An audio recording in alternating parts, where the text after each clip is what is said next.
Ladies and gentlemen, you are listening to or watching Kasterborous. My name is Christian Cawley and he is James McLean, and we're here to discuss, we're going to tie in some recent discussions that have been had publicly in the media with media personalities concerning Ncuti Gatwa and his place in Doctor Who. I nearly used the word pantheon there, and then I did use the word pantheon, and I've used it twice. Oh, dear me.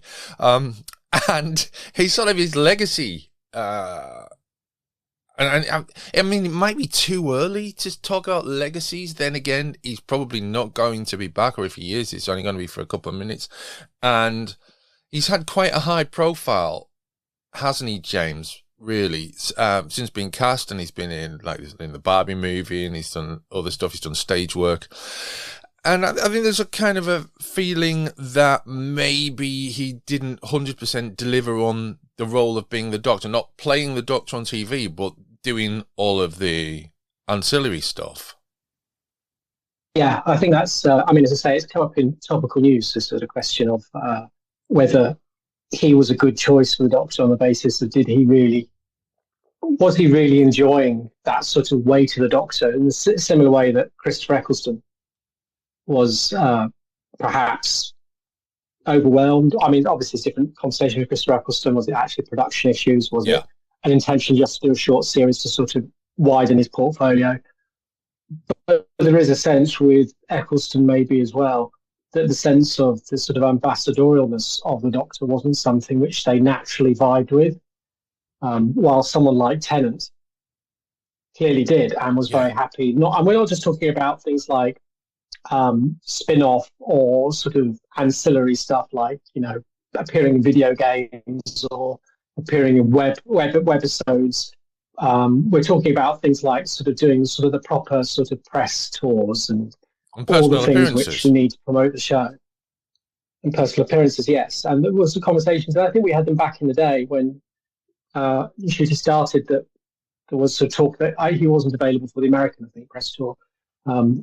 Memory fails, but there was also a conversation about whether he was there for that, and part of that might be because he was doing other things. And this is the other question: when you've got actors who are very much in a space where they're doing lots of things, is Doctor Who the right thing for them? If their stardom is just starting to bloom, blossom, explode, is something which is quite like a black hole, is a gravity on your career which just sucks everything towards it, what you want to do. So the argument would be, is like, was Ncuti the right person to take on the mantle from Jodie Whittaker? Was that a bad call in itself? Even though I really enjoyed his role in terms of, as I say, the wider scope, was he the right person? If we consider his age and his profile at the time of Doctor Who, it's very similar to Matt Smith, in both terms, but the difference is, I think, I mean, just looking at it as a kind of just look at it as a quick glance at what both of them did. Matt Smith focused quite heavily on Doctor Who. He had gaps between his series, and he was able to make small movies between them. Whereas Gatwa's made a big movie, at least one that I know of, and he's done stage work as well. And some of it appears to have maybe coincided with Doctor Who shooting. So initially, we've got a stark difference in approaches. And of course, I mean, Peter Capaldi, Matt Smith, David Tennant, Jodie Whittaker, Christopher Eccleston, all the way back to William Hartnell. They all made personal appearances as the Doctor in public places. You know, the famous story of Tom Baker visiting hospitals or hanging around outside people's houses waiting to see if they were watching Doctor Who and popping in and watching it with them. Jodie, I think. Sorry, I was going to say, there's that famous one with William Hartnell where they lowered down a police box and then he sort of came in through the back. I think it was in one of the press tours. You know, really quite big stuff. Yeah. And I mean, Jodie Whittaker. I think I've said this before. I prefer Jodie Whittaker as the Doctor, not in Doctor Who. I think she's marvellous when she does the public appearances and meets the children and etc. I think she was brilliant at that, absolutely brilliant. So, whereas we didn't really see any of that with Gatwa. No, I can think of. And even within the show, he was fairly elusive because, as you say, he was doing things like the last season of Sex Education in the first year. And so he wasn't available. So you had all these sort of pockets where he wasn't even really in the show, let alone outside it. But I think that's the interesting thing with Doctor Who. And I think it is interesting if you do think, was it a mistake? Because Davis, clearly from what the rumours sort of say, the industry insiders say, there was the Ncuti leaving was not planned. And It feels like it wasn't even prepared for. Yeah. Really. So, I mean, there's been recently Caroline Ford sort of talking about how the last episode would have impacted on her and how she would have been in it if things had gone to plan. So it does make you think. It is fascinating to think when you get people like Bad Wolf and Russell T Davies, who years of experience, and who they pick. And in a weird way, wasn't Ncuti the wrong role for many reasons. Some that they couldn't have foreseen. Wrong actor for the role, should I say? If there was, as has been sort of suggested in several spaces now in America, a shift away, and certainly there's an argument, regardless of the politics of America at the moment, whether Disney is trying to shift away to a more sort of its more traditional space, of where Disney was actually quite small c conservative in terms of what it's present. It presented a very family friendly model. Yeah. Very, very traditional family friendly model. And whether it is naturally moving a little more towards that, either for its own reasons or whether to align with politics, who knows? But in that case, unfortunately, Doctor Who, with a sort of with a black queer doctor in those traditional spaces, is that was it a push in the wrong direction at the wrong time? Unfortunately. Which is a terrible thing to say. And like I said before, I loved him. I loved his persona. I kind of loved the queerness of the character. I thought that was fun. And I thought they handled the sort of racial elements of it very sensitively. It was not massively, it wasn't a foregrounded thing, but when it needed to be referenced, it was referenced with great impact. So they did a lot of great things, but where America is in the moment, maybe that's just, not considered profitable. You mentioned it's a weird space. Yeah, you mentioned Caroline Ford. Yeah.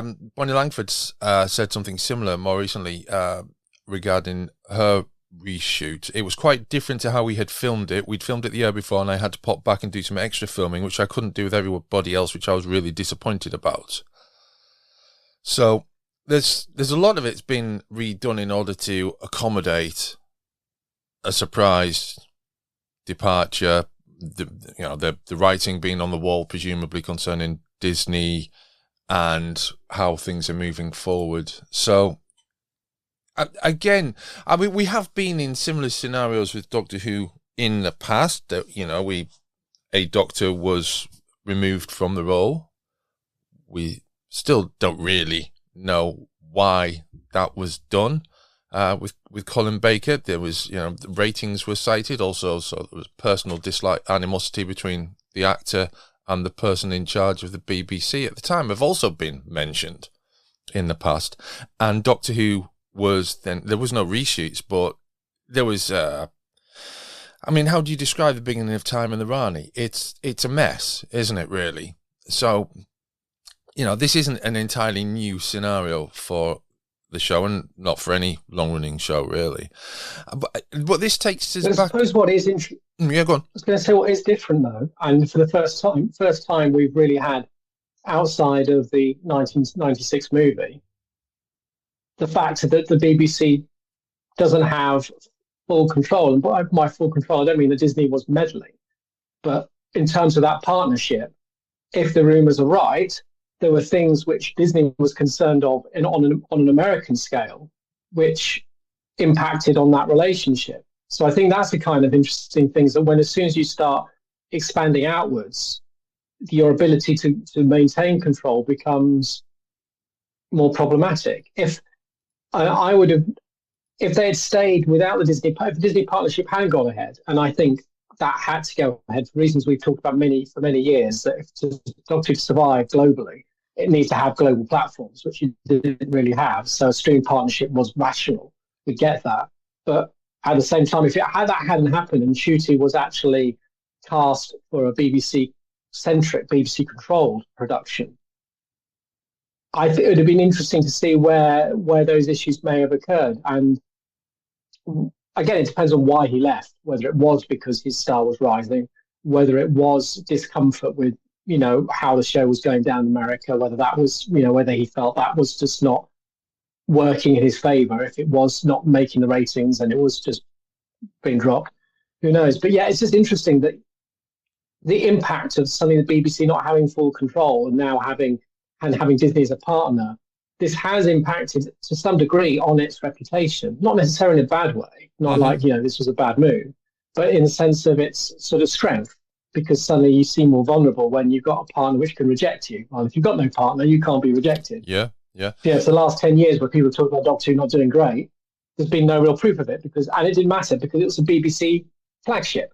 But now it's, it was no longer this, it was now more vulnerable. So I think that's interesting as well, and how that plays into the choices of what the principal star decides. Yeah. Sorry, I interrupted you. No, it's okay. I was going to go on to the deadline thing, which Philip Bates over on the Doctor Who Companion has very helpfully split up into some statements from enigmatic sources. So you've got a Disney executive saying it was pretty apparent from early on that this wasn't for the long term. Everyone got the impression that it wasn't doing what it needed to do to be sustained. Another added, the writing has been on the wall for ages. There has been a complete lack of enthusiasm over at Disney. And Deadline says the budget was out of hand. The show's budget was between 6 million and 8 million per episode, which puts the value of the deal at as much as 168 million. The former Mouse House employee notes a lack of marketing firepower behind the brand, nowhere near the might of brands like Marvel or Star Wars, creating something of a chicken and egg scenario whereby it became harder for Doctor Who to cut through to American audiences.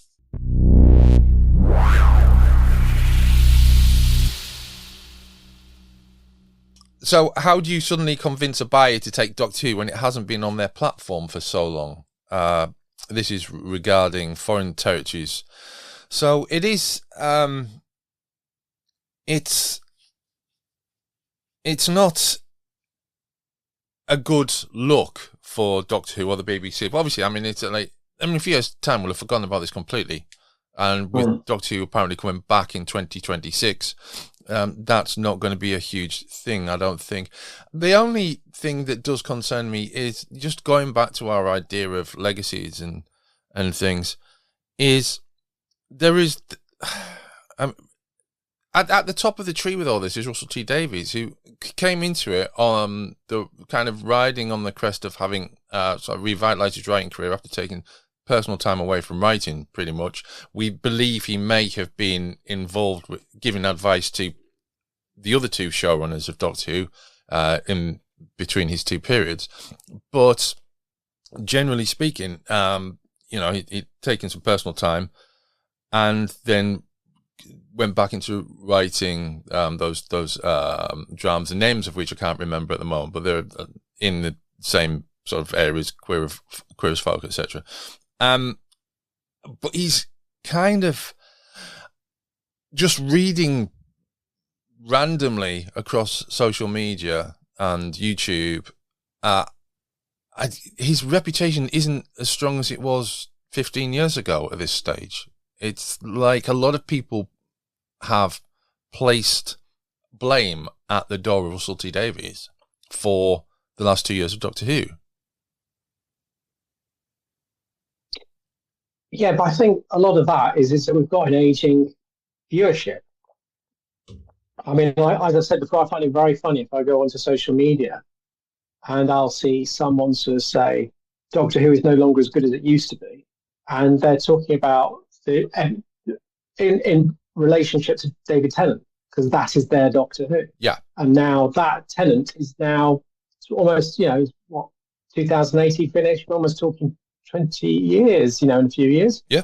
16 years, whatever. It's a long time. And so I think we're all going to have that sort of. I don't think there was nothing in these two series of Doctor Who which I felt was like astoundingly progressive. There was nothing there which made me feel like, oh my God, no other show would do this. He is going too far. I mean, we have leads of people of colour as leads now, which is great. That's nothing new to television as it stands. We talk about we talk about various sort of moral and social concerns in everything. I don't think he was doing anything mind-blowingly different. I think, to me, the problem when I look at it is it feels like a show which was slightly off the rails in the sense that it wasn't able to do what it didn't feel like. For instance, as we say, the first series, he was missing for a large portion of it. That invariably is going to affect the quality of your intention of that show. I'm sure Russell T Davies, as soon as he's got Ncuti on board, is hoping that he's going to be able to do like 8-9 episodes of intensive Doctor Who stuff. He can't. He has to start working around someone else's schedule. You've got these constant, and obviously Ncuti at the back end of this one, not happy or having to move on, causes massive issues. You are now having to be aware of your American audiences as well. It just felt like a show which was just not fully, or he was not fully in control of what he was doing and was having to play a little fast and loose. And I think some of that as well comes down to the format. He is aware that this is now going to become part of a streaming platform, and how is streaming shows digested. And I think there's a sort of an attempt to work that in. It feels very rough. The last 2 years have felt rough. Is there, even though, as I say, there's some of it I've really enjoyed. Is there a possibility maybe that also, and I think there is, I just want your take on this, that Russell T Davies, and he probably knows this because he's the T stands for television, so he's bound to know this, but he's worked with it anyway, and it's the fact maybe he's coming at the wrong time in terms of not doing anything particularly new with that format from 2005, his own format for Doctor Who. It hasn't changed. We've talked about this before. The show hasn't changed. Maybe people are recognising that, but they don't know what it is that they're recognising, so they're putting the blame on the person who's in charge of writing it. Yeah, I think so. I mean, there's like pockets of moments early on where I felt like he's going to really do something different here. When we had the sort of colorizations as a side thing, and that was kind of a big thing. Even the Tales of the TARDIS, which was, by the sounds of it, almost an improvised idea based on where they were in terms of production for the main show. Great, but again, doesn't feel controlled. It all feels very haphazard. Yeah. And as I was listening to today, Rich Osman saying, I agree with him. There's so much potential in this show to expand the franchise.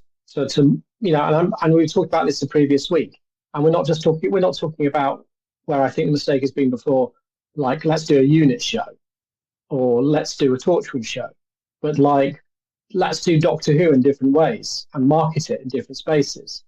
You could run your own Doctor Who continuity as a video game franchise of Doctor Who with its own Doctor running over multiple episodes. You could do your own version of Doctor Who as a cartoon. I'd hate it, but you could do young Doctor Who. I was explaining Beyond Into the Spider-Verse to my dad the other day when we were sat watching it for 5 minutes. And the thing is that really surprised me is that he got it almost straight away. So,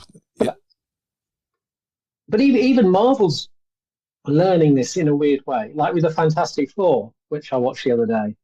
That being set in an alternate universe to the Prime timeline, and that's the way they got around the fact that they felt they wanted a different aesthetic for it, which acknowledged its 60s, the 60s aesthetic and the 60s era. So they just put it in a different universe. There's the multiversal stuff. I think has still got a lot of 20th century vibes to it, where everything's got to make sense and be interconnected, while the 21st century doesn't. It can all be very desperate, very different. Into the Spider-Verse just totally acknowledges this by having different art styles. Yeah. they meet with totally different art styles. There's no consistency there. And Doctor Who could be a big empire if you just ran with these sort of approaches. You do a series on the Master. It doesn't even have to be part of continuity. You could start off with the Master as a young kid and do a story of the Master and just make him a prime character. DC's done it with Joker. Yeah. You can do this sort of stuff. You can have fun with it. Star Trek Lower Decks, Harley Quinn and Ivy, these animated meta shows for fans which are funny and adult. You can have that sort of fun. There's loads of room to do this with Doctor Who. And I just wonder whether to do that was just too big. I think Russell went in with big ideas, but I just think maybe it's just they just don't have the power to do the things that they'd want to do. I think that would require a lot of work. I think there's a lack of ambition with Doctor Who as well for the BBC. They're very happy for it to be a big show, obviously, and to maximise the opportunities that brings them. But they don't want to do anything beyond making a TV show and licensing merchandise, unless there is a strong argument for it, and they're going to make a lot of money from it. I'm reminded from what you just said there about video games and cartoons and unusual styles of the Worlds in Time game in 2012 that came along and didn't last very long. And it had its own, because it was kind of like an Adobe Flash game, and it was an MMORPG. So I think you played it in a browser, and Philip Bates knows a lot more about this because I made him write about it. So he played it, but it was like based on puzzle mini games, and it had class systems, and it had an in-game currency, and it lasted until 2014, and it just closed. And I think that maybe is a nice little sort of like capsule of what exactly the BBC thinks of things that aren't Doctor Who on TV. And I think they've got it has. I mean, it would be great if there was a Doctor Who MMORPG. That'd be absolutely fantastic if such a thing existed. And maybe the approach for that wasn't great because it was based on Flash, and so it was kind of like that sort of like flat, a bit sort of Legend of Zelda on the NES or the Game Boy sort of style. But that, there's a lack of ambition to me. Well, I think there's two things here. I think one, MMO for Doctor Who would be very hard because all you'll have is like 50 people playing the Doctor, because the universe of the Doctor Who really is just the police box and the Doctor, and then everything else malleable. But I get your point. I think there is some open world space play. Yeah, absolutely. I think the other question here, which I've not seen anyone really respond to yet, is what is the agreement between Bad Wolf and the BBC? Because if there is sort of like an exclusivity there, that might be one of the problems here. Because Bad Wolf, I would be very surprised if Bad Wolf could run or produce its own animation. Yeah. Or, it could do other shows. The animation is not Bad Wolf. We know that was out for tender for other companies to take. So I'm pretty sure that's not what Bad I wasn't Wolf. sure, but of course, yes, we've got the animation next year. So that's the interesting thing is the BBC does still hold the ability to be able to option out. So in a weird way, but then again, sort of where does Russell T Davies sit in all this? I don't know. And I would be interested to know in the animations, is there any sort of consultancy role in that? Does he have any? Because we talk about him as sort of like the showrunner of Doctor Who, but is he essentially, because the way it works, it's just simply the showrunner of Doctor Who as attached to Bad Wolf, rather than the Doctor Who franchise as he kind of was before? Because if that's the case, then his ability to make the Whoniverse becomes a lot harder. Yeah. If depending on kind of who he's working for and what the agreement is there. Yeah. Because really, that's probably why it was good when the BBC held everything and produced it in house.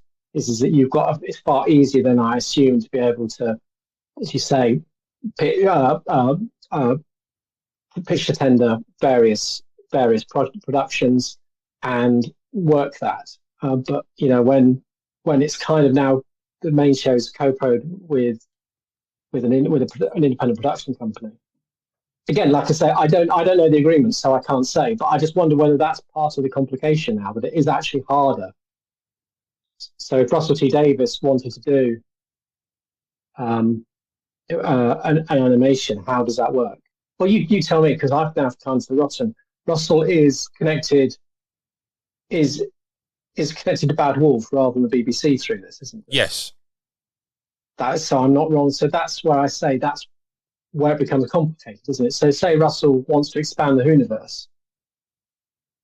He's not working for the BBC. So how does that work? I don't know. And again, we don't know his agreement, what the agreement is. So to expand it might be more complicated than it was in 2005, where it might have been easier to run an to do an animation, to do a spin-off show, to do a webisode. Is it now more complicated when you're no longer directly attached to the BBC? Does that, and how that model works in terms of getting approval to make this thing? I imagine it's not quite as simple as it was before, which I'd imagine must be a hindrance as well. Yeah. Because the idea of the Hooniverse that he brought out initially felt like it was going to go big and expand in multiple directions. And it's felt very trickle. Yes. It's sort of trickled out bits and bobs, which doesn't feel like someone who wanted to really grow the franchise, grow the brand, has been able to do. And I just wonder if part of that is the setup between Bad Wolf and BBC as much as...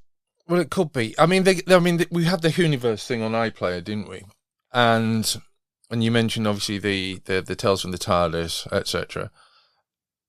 But, I mean, was there an awful lot else beyond that?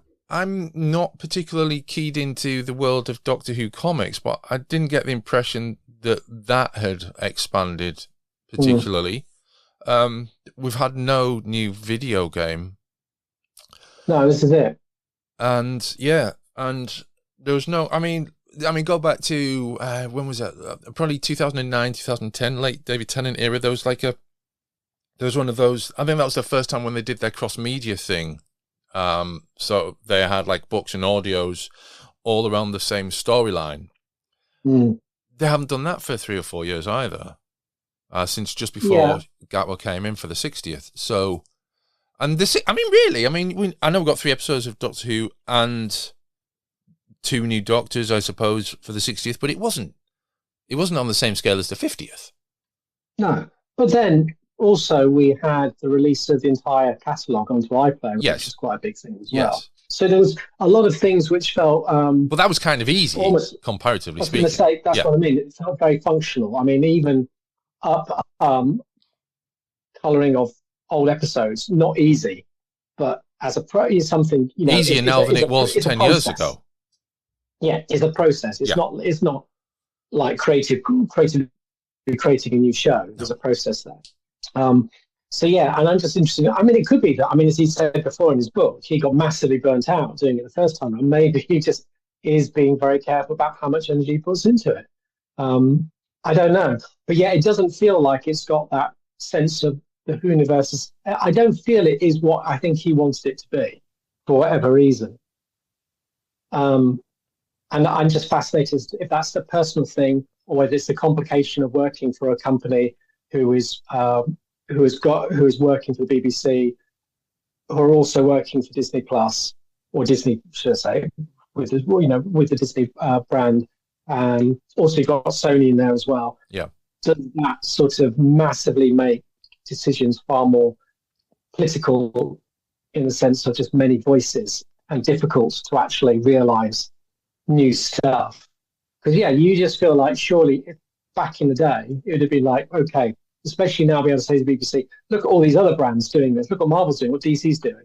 If that was happening in 2005, you'd think you would get a short story about Daleks, a short TV show about Daleks, or a proper documentary on Doctor Who, comics, special comics that are tied to or video game. We'd have had it all, because that was what was happening. But here it's all happening, and clearly the show wants to emulate that, but it's not. It's kind of sitting there and on pause. And again, this comes back to legacy as well to a degree. Is that if you were going to action something like you kind of pilot something as a series of webisodes, or even like Class, and you might want to sort of kickstart it, you might want the Doctor to appear in it. but the doctor can't because he's just about managing his appearances in the main show, does that hinder your ability to feel like you've got enough star power to launch these things? I don't know. But yeah, certainly it feels, going back to the original thing, which we talked about, the legacy, I think it's something where they get the next Doctor, they're going to be very thoughtful about. I think there's situations have burned people here, not because people have been bad or just the way things have played out. And I'm sure that will factor into how they choose the next one. I wonder whether we'll get someone who is unknown, someone who, or like Matt Smith, who's got some currency, but not enough to feel that they won't be totally focused on that role. I think that's going to be a major thing going forward. It's going to have to be, because we're in an era now. I think we've just seen an era where the Doctor hasn't been able to be that person for whatever reason. And I think that has limited the ability for the show to really sell itself. Have you... That's what the Doctor does. I mean, we talk about... I was just going to say, the Doctor is the universe for this show. So he is the singular universe for it. So if you want to sell your show, you want him to be everywhere. So you're going to want whoever the Doctor is to literally be everywhere. And if you don't have that, that must curtail your ability to spin off and even just sell your main show.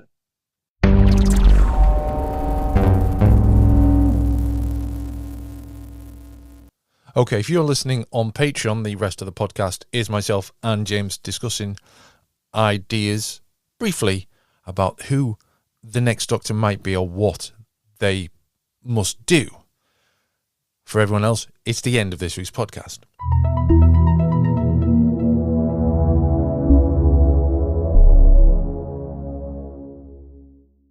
So let us know what you think.